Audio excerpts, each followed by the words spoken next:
Une mise à jour tragique dans l'affaire des deux étudiants portés disparus de l'Université de Floride du Sud. Aujourd'hui, je peux m'adresser à vous avec assurance et vous dire à tous que nous avons retrouvé Naïda Bristi. Nous avons contacté sa famille. Maintenant, la shérif nous donne un aperçu de l'enquête et des détails horrifiants qu'ils ont découverts jusqu'à présent. Ce matin, je vais partager des informations qui nécessitent un avertissement sérieux. Les détails de cette enquête sont atroces et les actes du suspect sont tout simplement du mal à l'état pur. Et que se passe-t-il ensuite alors qu'une des colocataires de la victime est en prison, accusée de meurtre? Je suis Angela Levy et voici Crime Fix.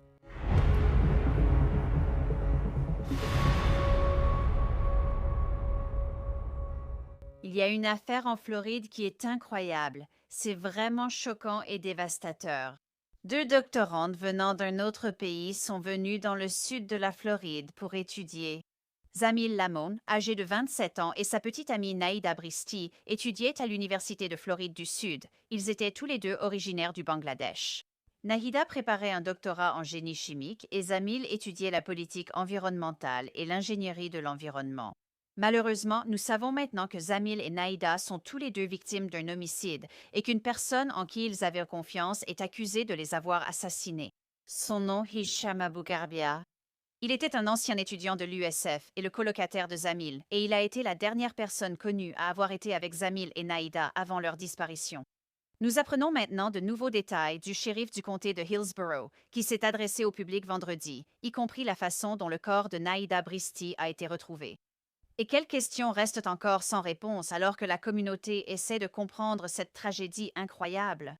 Nous verrons ces détails dans un instant, mais laissez-moi d'abord vous donner un peu de contexte sur l'origine de tout cela. L'affaire a commencé le 17 avril lorsque le service de police de l'Université de Floride du Sud a été informé de la disparition de Naïda Bristi, âgée de 27 ans. Sa disparition a été qualifiée de très inhabituelle, car elle était connue comme une personne très responsable qui ne manquait jamais les événements importants. Le lendemain, le 18 avril, un ami de Zemiel Lamont, âgé de 27 ans, a contacté la police parce qu'il ne répondait à aucun appel téléphonique, ce qui était également inhabituel pour une personne également considérée comme très responsable. Les enquêteurs ont découvert que les deux étudiants, tous deux originaires du Bangladesh, comme je l'ai dit, se connaissaient, ce qui a conduit à une collaboration pour les retrouver. Selon le shérif du comté de Hillsborough, Chad Chronister, voici ce qui s'est passé ensuite. Donc nos détectives pensaient que la première étape devrait être de retourner au domicile de notre deuxième victime. Nous nous rendons donc à la résidence de Zamil où il vit avec deux colocataires. Un des colocataires reste évasif. Les histoires y sont incohérentes, presque au point où il parle de tout et n'importe quoi. Il adore parler de lui-même. Et cela continue et se poursuit tout au long de l'enquête, sauf lorsque nous voulons parler de l'une de nos deux victimes. Ensuite, il commence immédiatement à devenir évasif et trompeur. L'autre colocataire, dont nous apprenons très vite qu'il n'était pas impliqué, commence à devenir extrêmement coopératif. Et à ce moment-là, lui, dès les premières étapes, alors qu'il s'agit encore d'une affaire de disparition, nous signale qu'il y a quelque chose qui ne va pas. Alors que la police inspecte la résidence partagée par Zamil, Hicham et un autre colocataire, il y a quelques éléments qui ressortent vraiment, et c'est là que l'enquête commence à prendre une tournure différente. Le paillasson a disparu, ainsi que quelques casseroles et poêles. Alors nos détectives, aussi déterminés soient-ils, leur premier arrêt est la benne à ordures. Ils apprennent que le compacteur à ordures de l'immeuble n'a pas encore été vidé ces derniers jours. C'est là que nous obtenons notre première avancée dans l'enquête. Nous allons fouiller dans la benne à ordures. Ces détectives entrent dans la benne à ordures et en vident tout le contenu. Et ils trouvent les lunettes de Zamil, sa carte d'étudiant, son portefeuille et ses vêtements, qui sont à ce moment-là extrêmement ensanglantés. Encore une fois, c'est là que nous avons notre première avancée. C'est à ce moment-là, dans cette chronologie, que la disparition de la personne devient une affaire de disparition inquiétante. Lors de la première recherche, des théories circulaient selon lesquelles Zamil et Naïda étaient mariés et s'étaient enfuis ensemble. Mais après que les détectives ont trouvé les affaires de Zamil, ils ont compris que ces théories étaient loin de la vérité, et les enquêteurs se sont alors retrouvés dans une course cruciale et critique contre la montre pour retrouver le couple. À ce moment-là, nous pensons que notre suspect actuel n'était qu'une personne d'intérêt. Nous avions besoin de plus d'informations. Nous avons assez de preuves pour obtenir un mandat de perquisition. Nous revenons à la résidence et exécutons le mandat de perquisition. Et les mandats de perquisition concernent les résidents, les colocataires, les téléphones des deux colocataires, leurs personnes et leurs voitures. Ils entrent dans la résidence et nous disposons d'une technologie incroyable, notamment le Blue Star qui permet d'identifier la présence de sang. Et lorsqu'ils utilisent le Blue Star, ils peuvent voir qu'il y a une grande flaque de sang dans la cuisine. Ils voient que le sang continue dans le couloir et mène jusqu'à la chambre de notre suspect. La technologie est tellement précise et pointue que nous pouvons voir la silhouette d'un être humain sur le sol, à côté du lit de notre suspect, là où il était recroquevillé en position fétale. C'est à ce moment-là que la police commence à s'intéresser de très près au colocataire de Zamil, Hicham Abu Garabia, qui, selon le shérif, était insaisissable et trompeur depuis le début. Et maintenant, il y a une traînée de sang de la cuisine jusqu'à sa chambre. Ce qu'il découvre d'autre est choquant. Nous examinons ensuite son téléphone. Tout l'historique avait été effacé. Aucun message texte, aucun email, aucune donnée GPS, son historique de recherche totalement effacé. Cela prend du temps car une analyse forensique approfondie du téléphone est nécessaire. Et ce que nous avons découvert en faisant une analyse forensique approfondie, c'est que nous avons trouvé beaucoup de recherches troublantes. Il cherche: un couteau peut-il pénétrer un crâne? Un voisin peut-il entendre un coup de feu? Peut-on, non pas vraiment, peut-on enterrer un corps dans un sac poubelle et le jeter dans une benne à ordures? Pendant qu'il effectue ses recherches, on voit aussi et on découvre qu'il fait des achats de grands sacs poubelles noirs très résistants, des lingettes Lysol, du ruban adhésif, du liquide à briquet, un briquet. Il commande certains articles sur Amazon, d'autres via DoorDash. Je voulais que tout le monde dans la pièce réfléchisse à cela. Ces recherches ont été effectuées quelques jours avant la disparition de nos deux victimes. C'était calculé. C'est ce qui montre à quel point c'était prémédité. Une empreinte numérique qui indiquerait prétendument une attaque préméditée contre ces deux étudiants, mais selon la police, les preuves ne s'arrêtent pas à l'activité en ligne. Nous l'examinons alors. Il a une lacération à l'auriculaire gauche et à l'arrière de son triceps gauche, il a une profonde lacération qui aurait dû être correctement suturée. Il aurait dû aller se faire poser des points de suture. Il n'a pas pu expliquer où il a eu ses blessures, ce que nous pensons être des blessures défensives. À ce moment-là, nous nous tournons vers la voiture. Dans le coffre, très peu de sang. Sur le plancher du côté passager de son véhicule, encore une fois, en utilisant la technologie Blue Star, nous voyons une grande quantité de sang à cet endroit. Nous découvrons plus tard que c'est le sang de Naïda. Les résultats sont revenus. C'était bien le sien. Le GPS dans la voiture, encore une fois, complètement effacé. Donc maintenant, la police dit qu'ils ont des traces de sang de Zamil et de Naïda. Alors la prochaine question est, où sont-ils? Et quelles sont les chances qu'ils soient encore en vie? Pendant que nous menons cette analyse médico-légale approfondie sur son téléphone pour voir où il était les jours précédents, nous sommes capables de déterminer qu'il s'était rendu à Clearwater dans la région de Sankey. Nous avons confirmé cela en regardant une vidéo de surveillance d'une caserne de pompiers voisine qui le montre sortir de la voiture. Il se trouve dans la région de Sankey, à Clearwater. Il y passe peu de temps. Ensuite, en examinant les coordonnées de longitude et de latitude, nous voyons qu'il prend le pont Howard Franklin et qu'il s'y arrête pendant un court instant. Donc, à ce moment-là, nous prenons la décision de lancer une opération avec beaucoup de personnel et de commencer une recherche approfondie. Bien que la police ait affirmé que le GPS de la voiture du suspect avait été totalement effacé, les données de localisation de son téléphone ont alerté les enquêteurs sur le pont Howard Franklin à Tampa, à environ 27 km du campus de l'Université de Floride du Sud. Et c'est là qu'ils font leur première découverte terrifiante. Alors que certains de nos enquêteurs examinent la latitude et la longitude de certains des endroits où ils s'étaient rendus, ils se dirigent vers le nord sur le pont Howard Franklin du côté de Pinella du pont. Et ils voient un grand sac poubelle noir posé tout seul sur le bas-côté de la route. Ils s'arrêtent, ils s'approchent et en arrivant près du sac, ils sentent immédiatement cette odeur unique de restes humains en phase de décomposition. Ils s'approchent, touchent physiquement l'extérieur du sac et réalisent qu'il y a des restes humains à l'intérieur. Ils s'arrêtent, conscients que cela pourrait servir de preuve. À ce moment, dans le comté de Pinellas, ils contactent le bureau du shérif local. Il se rend immédiatement sur place, accompagné du bureau du médecin légiste du comté de Pinellas, qui prend en charge ce sac et repart. Nous avons appris à ce moment-là qu'il s'agissait de notre victime, Zamil. Nous avons pu le déterminer parce que son corps était à un stade précoce de décomposition. Donc, nous savions que c'était lui grâce aux empreintes digitales obtenues par le département de la sécurité intérieure lorsqu'il était entré dans le pays.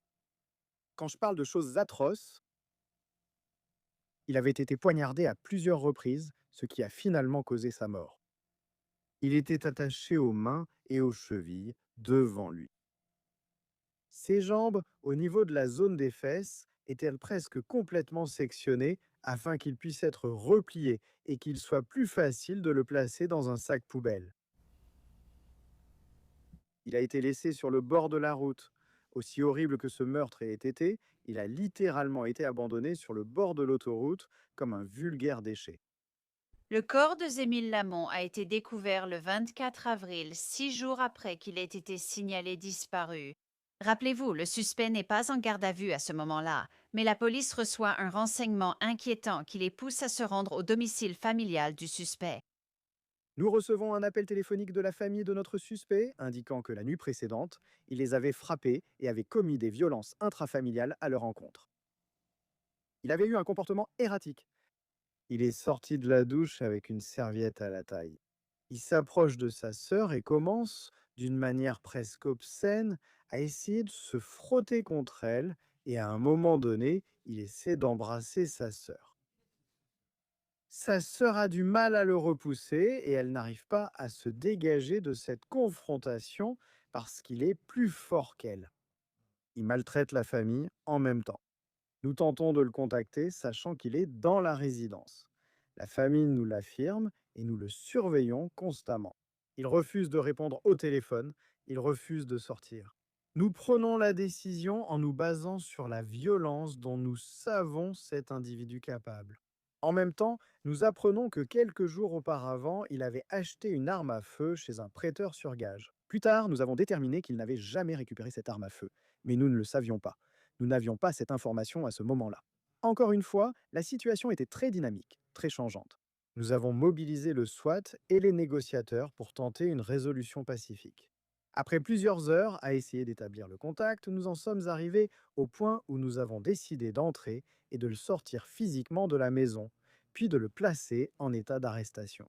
À ce moment-là, comme vous l'avez vu sur la vidéo et que vous la regardez maintenant, il se rend sans opposer de résistance et il est arrêté sans incident. À ce moment-là, nous commençons uh, deferred. à consulter le procureur de l'État, qui est là depuis le tout début, pour examiner la situation. Et nous sommes en mesure de retenir plusieurs chefs d'accusation contre lui, et par la suite, de l'inculper finalement pour les 2 meurtres prémédités de nos 2 victimes. La police a maintenant le suspect en garde à vue, mais leur enquête est loin d'être terminée car Naïda Bristi, elle, est toujours portée disparue. 2 jours plus tard, un appel crucial est reçu. 2 kayakistes amateurs sont de nouveau sortis du côté du comté de Pinellas. Et pendant que cela se produit, les adjoints et l'unité maritime font un excellent travail pour essayer de déterminer la marée, quand elle se produit et quels sont les cycles des marées afin de voir et quelle distance de zone de recherche devons-nous couvrir. Les plongeurs sont toujours dans l'eau. Pendant que vous couvrez l'événement sur place, ces longues journées à chercher nos 2 victimes ont été éprouvantes. Surtout maintenant que nous savons que l'une des victimes a été retrouvée. L'autre devrait encore être dans la zone proche. Alors qu'un de nos kayakistes pêche, sa ligne de pêche s'accroche à un sac.